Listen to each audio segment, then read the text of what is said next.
उपाध्याय जयंती, Shekhawati university में अंत्योदय पर चिंतन, 15,000 दीपों से जगमगाया परिसर। यूडीएच मंत्री खर्रा ने आर्थिक लोकतंत्र को बताया प्रासंगिक। राज्यसभा सांसद तिवाड़ी ने मोदी सरकार के प्रयासों की सराहना की।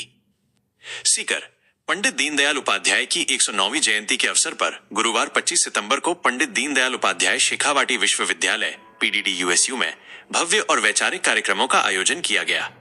दिन भर राष्ट्रीय विचार संगोष्ठी, साहित्यिक परिचर्चाओं और प्रतियोगिताओं का दौर चला, जिसका समापन शाम को 15,000 दीपों के मनमोहक दीपोत्सव के साथ हुआ। पंडित दीनदयाल उपाध्याय शेखावाटी विश्वविद्यालय के प्रोफेसर डॉक्टर अनिल कुमार राय ने बताया कि पंडित दीनदयाल उपाध्याय की आर्थिक लोकतंत्र की अवधारणा विषय पर राष्ट्रीय विचार संगोष्ठी हुई। आर्थिक लोकतंत्र और अंत्योदय पर राष्ट्रीय संगोष्ठी। यूनिवर्सिटी में पंडित दीनदयाल उपाध्याय की आर्थिक लोकतंत्र की अवधारणा विषय पर एक राष्ट्रीय विचार संगोष्ठी हुई। मुख्य अतिथि शहरी विकास एवं स्वायत्त शासन मंत्री झावर सिंह खर्रा ने कहा कि उपाध्याय जी का आर्थिक लोकतंत्र पूरी तरह से अंत्योदय समाज के अंतिम व्यक्ति का उदय पर आधारित है। उन्होंने जोर दिया कि ये विचार आत्मनिर्भर भारत के निर्माण के लिए आज भी अत्यंत प्रासंगिक है।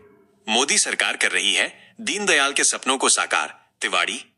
विशिष्ट अतिथि राज्यसभा सांसद घनश्याम तिवाड़ी ने विश्वविद्यालय के विकास के लिए प्रोफेसर अनिल कुमार राय की प्रशंसा की।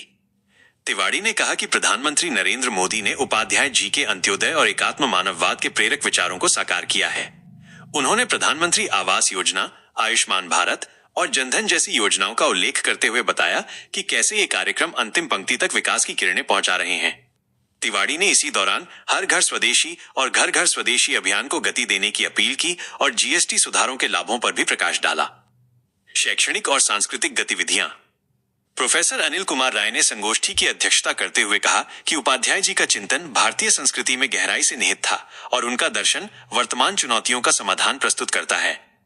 प्रोफेसर राय ने यह भी बताया कि दीपोत्सव उपाध्याय जी के अंत्योदय, समग्र विकास और भारतीय संस्कृति के संवर्धन की भावना का प्रतीक है। मुख्य वक्ता प्रोफेसर लोकेश कुमार शेखावत, JNVU के पूर्व कुलपति ने आर्थिक लोकतंत्र को सामाजिक न्याय का आधार बताया, जबकि शिक्षा संस्कृति उत्थान न्यास के अध्यक्ष राजीव सक्सेना ने इसे डिजिटल अर्थव्यवस्था से जोड़कर समझाया। दिन की शुरुआत निबंध लेखन, संभाषण और रंगोली जैसी प्रतियोगिताओं से हुई, जिनमें विद्यार्थियों ने उत्साहपूर्वक भाग लिया। प्रोफेसर राय ने कहा कि इन प्रतियोगिताओं का उद्देश्य युवाओं तक पंडित दीनदयाल उपाध्याय के विचार पहुंचाना है। दोपहर में उपाध्याय जी की पुस्तक जगतगुरु श्री शंकराचार्य पर भी साहित्यिक परिचर्चा का आयोजन किया गया। भव्य दीपोत्सव से जगमगाया परिसर।